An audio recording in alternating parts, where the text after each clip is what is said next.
En el programa de hoy vamos a hablar sobre planeamiento urbano. ¿Cómo se planifica una ciudad?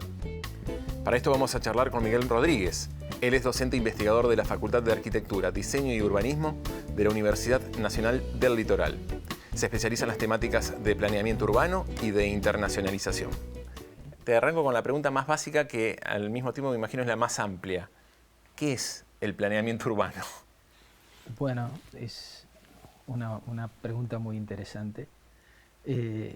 Aunque pueda, digamos, parecer muy elemental, creo que aún hoy se sigue especulando con una definición ajustada de lo que es el planeamiento urbano, porque la ciudad es un objeto de estudio muy complejo, difícil de abarcar desde una sola mirada, desde una sola disciplina, y en la medida que esto es así, existen muchas visiones sobre lo que se debe hacer con la ciudad. Para ser genérico en una definición, en un concepto, planificar la ciudad es tratar de imaginarla en el futuro. Y a partir de allí se puede hacer desde perspectivas distintas, diversas. Lo ideal sería que logremos hacer que la mayoría de las perspectivas confluyan para que el resultado final sea más o menos aceptable para todas las disciplinas también, ¿no? Es un poco ambiciosa, digo, como definición, porque los modos de habitar, incluso las consecuencias sociales de los distintos no sé, avances tecnológicos, te cambian constantemente. Es como un organismo vivo la ciudad. Tal cual. A ver, no solo la ciudad es un organismo vivo. Lo que sucede en el territorio, la forma en que la humanidad va ocupando el territorio, tiene múltiples manifestaciones, hay distintas formas de ocupar el territorio y cuantas formas puedas encontrar de ocupación del territorio vas a encontrar como resultado organizaciones espaciales distintas, estructuras distintas, procesos distintos. Algunos resultan más exitosos, algunos lo son menos, pero indudablemente este proceso de ocupación del territorio en los últimos 50, 60 años o tal vez más, ha sido cada vez más intenso, cada vez más complejo. A partir del año 2008, más del 50% de la población mundial vive en ciudades. En este momento estamos próximos a los al 56% de población mundial viviendo en ciudades. Y se especula con que en 2050 lleguemos a ser el 70% de la población viviendo o cercano al 70% de la población viviendo en ciudades, con un crecimiento poblacional que va a llegar a por encima de los 9.500 millones de habitantes. Con lo cual estamos ante un problema complejo. ¿Y cómo se planifica? A ver, ¿qué entendemos hoy por planificación urbana? Una buena planificación urbana. Ejemplos que podamos mencionar hoy. ¿Y cómo lo podemos pensar a futuro? Porque por esto mismo, el crecimiento poblacional, las nuevas formas de ocupar el territorio.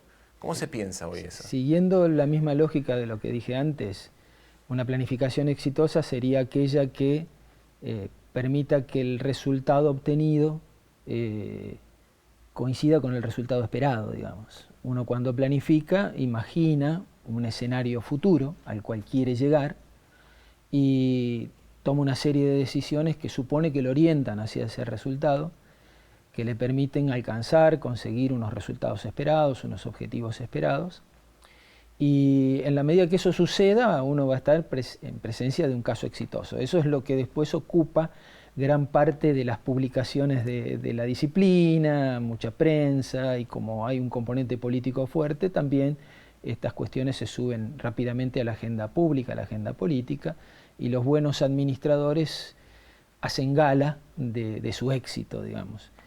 O bien ocultan sus fracasos, eso se puede ver de las Son como las dos caras de la misma moneda. Son las dos caras de la misma moneda. ¿Y podemos mencionar algún caso de éxito, por ejemplo, en la región, en Argentina?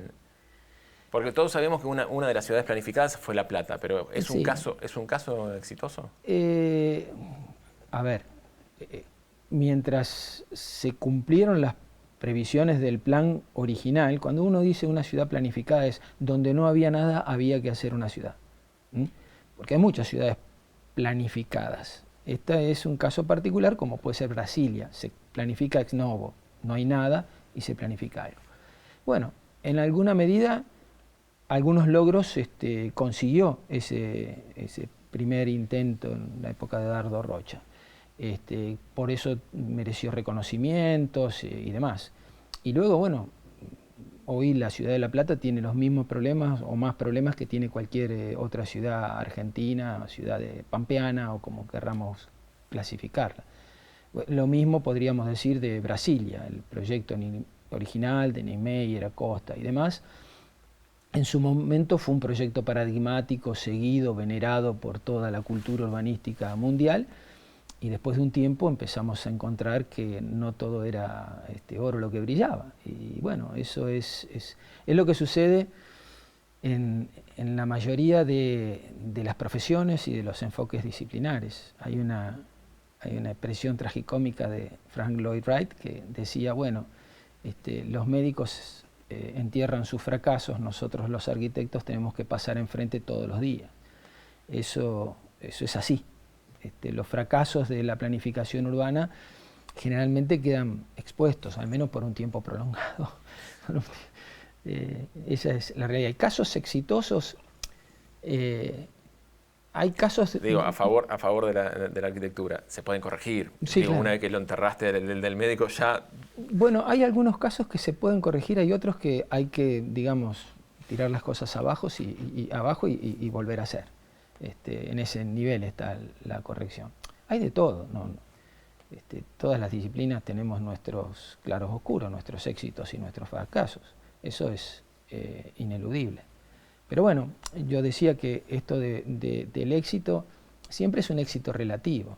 Pero no hay un absoluto sobre el deber ser o la ciudad perfecta, las ciudades ideales. Eso está en la literatura. Bueno, y ahora te traigo para Santa Fe. Ajá. ¿Santa Fe es una ciudad planificada o tiene alguna planificación urbana? Como toda ciudad, tiene, digamos, momentos donde hubieron planificaciones más evidentes, más fuertes, donde algún resultado de esos intentos de planificación, de anticipación al futuro para minimizar los errores y aumentar, mejorar la calidad de vida, tener algún tipo de repercusión en ese sentido, sí, hay momentos de mayor y de menor planificación. Hay momentos donde la planificación ha sido más rigurosa y se ven algunos resultados aún hoy, después de haber pasado mucho tiempo. Y creo yo que por lo que decíamos hasta hace un momento, la planificación exige una especie de permanente revisión, eso es lo lógico. Además, la propia planificación, la buena planificación, se autoimpone sus momentos de evaluación, monitoreo, establece claramente, define los resultados que se quieren obtener y cómo medir la consecución de ¿Y esos los plazos de eso? Los plazos de ejecución. Hay una relación entre el resultado esperado y el tiempo que demanda la consecución del resultado. Pero la ciudad de Santa Fe tiene, como la mayoría de las ciudades, así, momentos de mayor brillo, momentos de mayor éxito, momentos de acierto, momentos de equivocaciones y de fracaso. No hay una buena cultura, una cultura sólida, consistente de planificación, pero no solamente en Santa Fe, por lo general en la Argentina. Diría, el mundo latinoamericano es poco proclive a la planificación, pero ya es cultural, es como que somos poco previsores, vivimos muy en la inmediatez, en la solución improvisada, a veces hasta nos jactamos de nuestra capacidad de improvisar, lo cual, qué es eso, para el jazz es buenísimo, pero para otros ámbitos del trabajo, del hacer humano, no tanto. Pero sin embargo, noto, y esto es una percepción absolutamente personal, que en los últimos, no sé, 10, 15 años ha habido por lo menos una preocupación por el hacia dónde vamos de la ciudad. No solo de Santa Fe, pero sí, lo noto en Santa Fe, pero no solo de Santa Fe. Hay un empezar a ocuparse y preocuparse de cómo va a ser la ciudad. Y esto me parece que se vio todavía más potenciado con la experiencia que vivimos hace un par de años después del confinamiento al que nos obligó la pandemia, ¿no? Es decir, cómo lo estamos habitando, cómo se circula, hay un montón de cuestiones, dónde vivo, el espacio no tengo ni un canterito verde donde recrear la vista. Sí, es así. Y tal como decías, en términos generales, por lo que expliqué antes sobre estos números del crecimiento de la población mundial y de su crecimiento en las ciudades, lo que ha crecido es la población urbana sobre todo, los problemas urbanísticos subieron a la agenda política. Es más, subieron de un modo muy importante a la agenda de los organismos internacionales como Naciones Unidas, el Banco Mundial, el Banco Interamericano de Desarrollo, que lo tiene casi en el tope de su agenda a los problemas urbanos. En el caso de los organismos financieros tiene una explicación: el 80% del PBI mundial se produce en las ciudades. Allí está el dinero, allí tienen que trabajar. Pero luego está esto otro que decís, que es que tiene que ver con la contingencia. Uno se acuerda de que alguna cosa no fue bien hecha cuando el agua le llegó al cuello, perdón por la paradoja, o cuando por X motivo la única salida que tenía para resolver un problema era quedarme confinado en mi casa un año. Entonces ahí uno advierte que algo no se hizo bien en algún momento. Y eso que no quiero caer en el lugar común de las inundaciones que sufrimos. Por eso, sí, sí. Y aquí son inundaciones, en otros lugares, que en Van Mendoza le dicen hace 60 años que estamos de sequía, digamos. Entonces, nadie imagina el crecimiento de Mendoza sin resolver el tema de las acequias y la continuidad, de la posibilidad de que el agua, que es un recurso muy importante para una zona semidesértica como es Mendoza, tenga algún tipo de resolución. Pero esto que sucede no le sucede solo a Santa Fe, para volver a tu pregunta, le sucede a todo el mundo. Han habido casos de desastres no muy lejanos en Brasil, en Estados Unidos.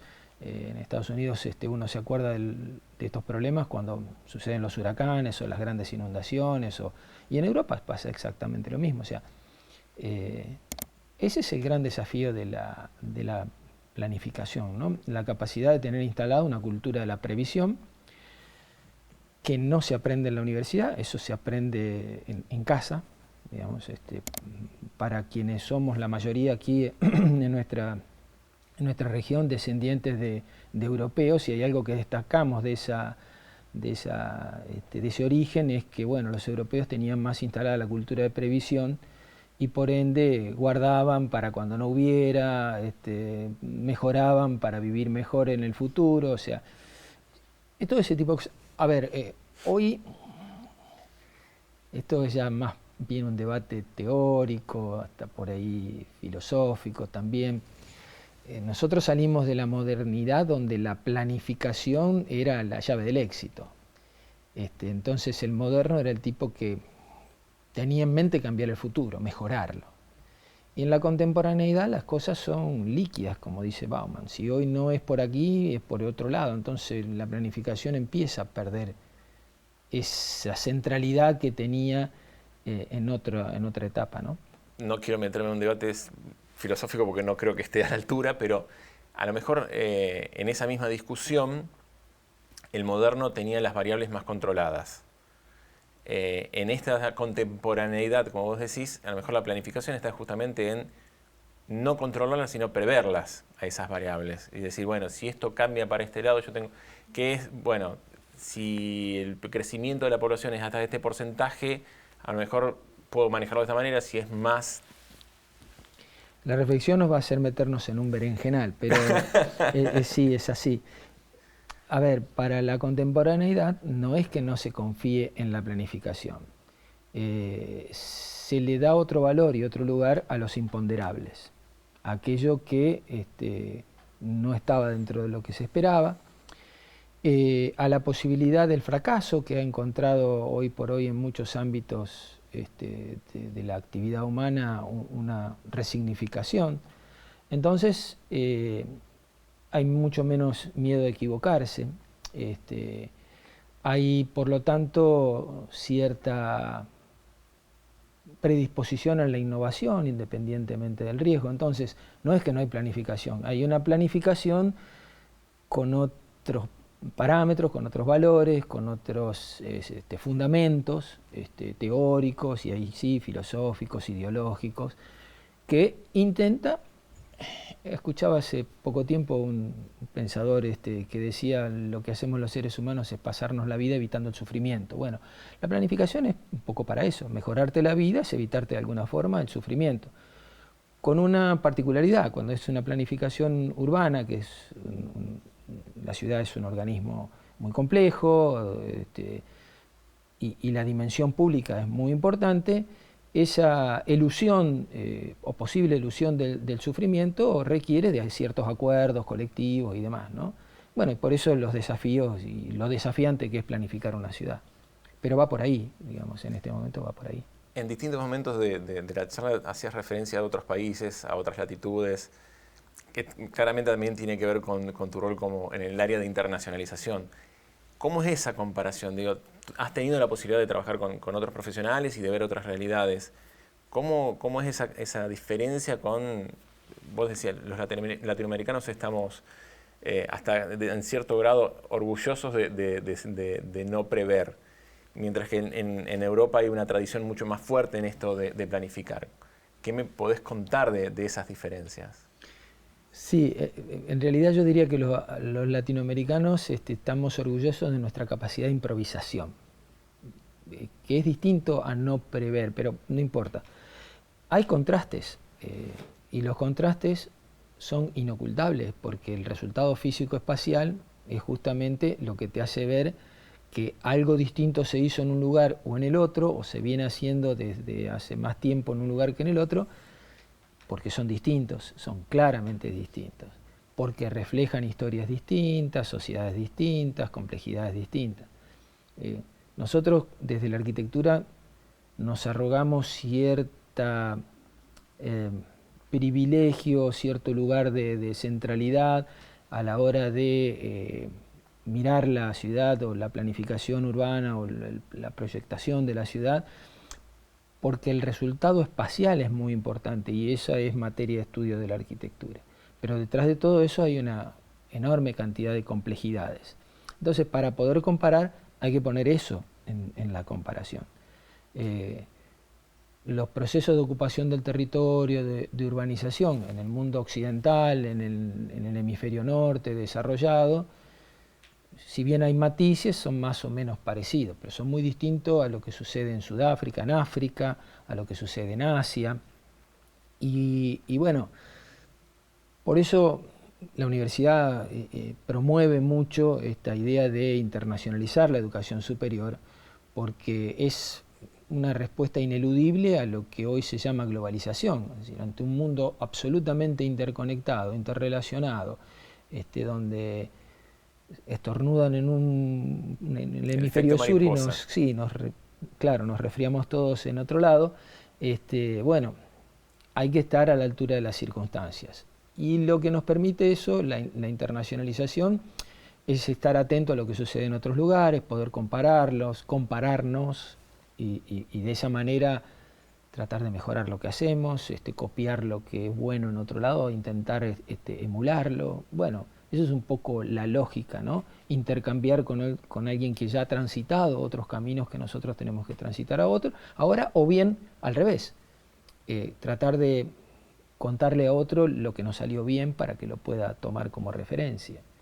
La última, y ya te liberamos porque estamos abusando de tu generosidad, pero ¿cómo le transmitís, cómo compartís, cómo intercambiás todo esto de lo que estuvimos hablando? Digo, la falta de previsión o la necesidad de la previsión, las diferencias entre las distintas latitudes, con los estudiantes de hoy. Para mí ese ha sido la preocupación central en mi trabajo en los últimos 20 años. Porque mucho de lo que hagamos bien o hagamos mal en la universidad después se va a ver reflejado en el contexto donde vivimos. Hablando de previsión, digo, sentemos bien las bases. Claro, claro. Yo creo que en eso, a ver, sin falsa modestia, la presencia de la Facultad de Arquitectura en la ciudad de Santa Fe se puede ver, sobre todo quienes tenemos ya unos cuantos años, haber visto la producción en edificios, en cambios, son realmente significativos. Pero tratando de responder a tu pregunta, después de una reflexión larga, como te decía, creo que hay que volver a mostrar las cosas, los problemas, los contenidos teóricos, las reflexiones desde las cuestiones más elementales. Muchas veces no solamente a los estudiantes, a un ciudadano común le cuesta entender la relación entre la boleta de impuesto municipal, de su tasa municipal, de su impuesto inmobiliario, con la planificación urbana. Y sin embargo están estrechamente vinculados. Cada vez que se comete un error en materia de planificación, impacta allí, impacta en su bolsillo, impacta en su vida porque va a exigir más trabajo, más esfuerzo para vivir mejor. Entonces, cuando hay un modelo de ciudad que no funciona, como los modelos de ciudades que nosotros tenemos, donde seguimos confiando en esto de que la ciudad tiene que ser lotecito a lotecito y un lote por casa, eso es absolutamente antieconómico, pero no antieconómico para los gobiernos que circunstancialmente tienen que administrar el Estado, es antieconómico para el conjunto de la sociedad. Entonces, cuando uno empieza a establecer, logra establecer esas relaciones, por una cuestión lógica, la valoración del problema se vuelve otra para el estudiante y la atención que le presta a lo que uno trata de enseñarle es distinta. Y bueno, y eso es el desafío, ¿no? Tratar de hacer de que, por ejemplo, los estudiantes de arquitectura que tienen que estudiar durante 3 años, o por lo menos son 3 años, son 2 años en realidad, distribuidos en 3 años, urbanismo, entiendan por qué, entiendan para qué, entiendan que no es un capricho de aquel que diseñó el plan de estudio, ¿no? Y que bueno, esa es la preocupación que tenemos los profesores en este caso, ¿no? Tratar de dejarles al menos cierta sensibilidad sobre eso y que entiendan esa relación, ¿no? Muy elemental. Cada vez que se comete un error en una ciudad, la víctima somos todos, así como somos beneficiarios cada vez que hay un acierto, ¿no? Que afortunadamente hay muchos. Miguel, te agradecemos muchísimo el tiempo que nos brindaste. Sabemos que no son pocas las ocupaciones que tenés dentro de la universidad, dentro de la facultad, así que nada, gracias una vez más por prestarte esta charla. A ustedes, muchas gracias.